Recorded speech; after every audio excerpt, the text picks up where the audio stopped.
बात है 10 अप्रैल 1912 की।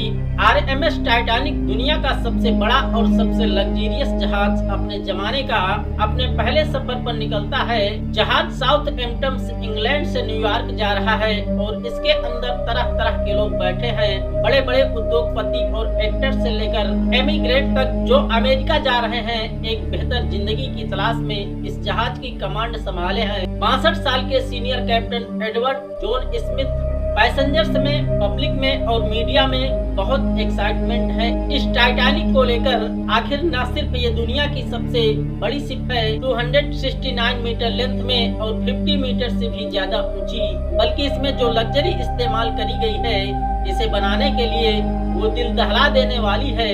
उस जमाने में शिप को बनाने की कास्ट पड़ी थी $7.5 मिलियन, जो कि इन्फ्लेशन को अकाउंट में लेकर चलोगे तो आज के $400 मिलियन हैं।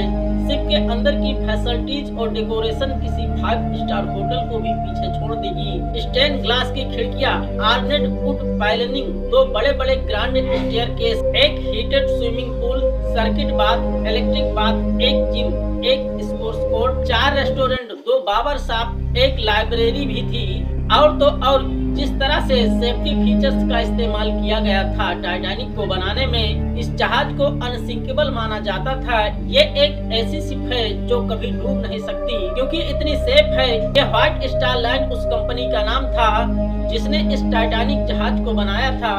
इस कंपनी के वाइस प्रेसिडेंट इतने कॉन्फिडेंट थे इस चीज को लेकर, उन्होंने पब्लिक के सामने आकर ओपनली कहा था कि ये जहाज अनसिंकेबल है।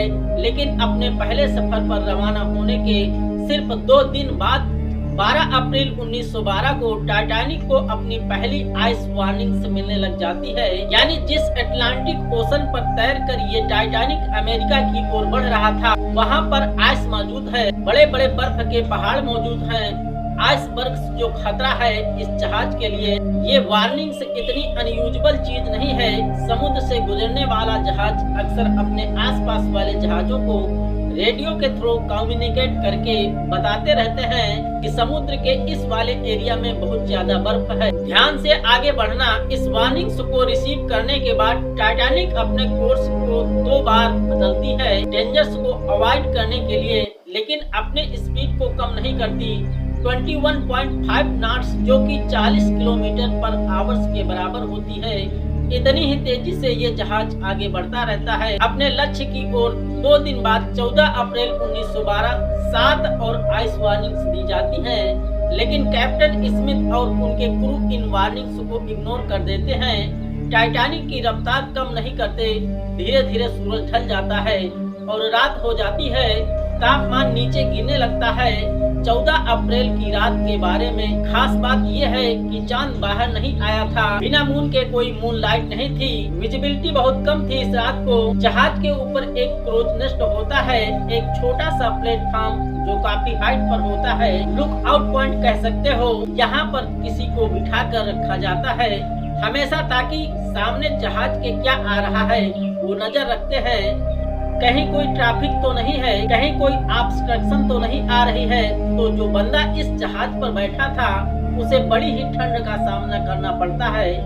बहुत तेज रफ्तार से ठंडी हवाएं बह रही थी, ऊपर से रात का समय था और ठंडी हवाओं की वजह से आंखों में आंसू भी आने लग जाते हैं, जिससे आगे देखना और भी मुश्किल हो जाता है। रात के 11:39 फ्रेडरिक क्लीन नाम का एक बंदा इस क्रूज़नेस पर बैठा है। ये अचानक से अपने सामने देखता है कि एक बड़ा सा बर्फ का पहाड़, एक आइसबर्ग आ गया है।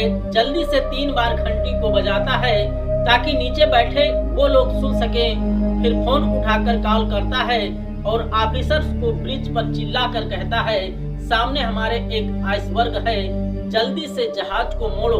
फर्स्ट ऑफिसर विलियम ब्रिज पर बैठे इस इंस्ट्रक्शन को सुनते हैं और इंजन रूम को संदेश देते हैं कि जहाज को लेफ्ट डायरेक्शन में मोड़ दो। लेकिन अब बहुत लेट हो चुका है। सिर्फ 1 मिनट बाद 11:40 पर जहाज जाकर इस आइसबर्ग से टकरा जाता है। The Titanic was a new breed of luxury liner. Titanic left port in Southampton, England. Among her passengers were many of the wealthy and influential. The band played the gayest tunes and American ragtime dances. The time was 11:40. The iceberg grazed the right side of the ship. And all of a sudden she lifted up quickly. Everything that was movable was going through her. I didn't think it was serious because I didn't think it was possible a big ship like that could sink. ये iceberg कोई छोटा मोटा iceberg नहीं था। Length में ये 200 by 400 feet का था, एक फुटबॉल फील्ड जितना बड़ा, और हाइट में ये क्रोज नेस्ट तक आ रहा था। साइंटिस्ट का कहना है कि इस आइसबर्ग का वजन 1.5 मिलियन टन था। आइसबर्ग के साथ ये टकराव टाइटैनिक का जहाज के फ्रंट राइट साइड पर हुआ। वास्तव में कहा जाए तो वो के पास हुआ।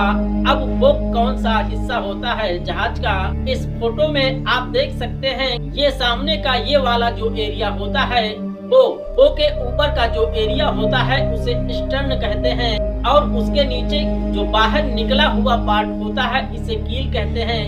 करीब 10 सेकंड तक ये जहाज आइसबर्ग के साथ खिसड़ता चला गया और एक बहुत बड़ा डेंट पड़ गया। इसकी वजह से शिप की मेन बॉडी में कुछ छोटे छोटे होल्स भी आ गए। आप शायद सोचोगे कि ये कैसे संभव हो सकता है कि एक बर्फ का टुकड़ा एक मेटल को कैसे काट सकता है।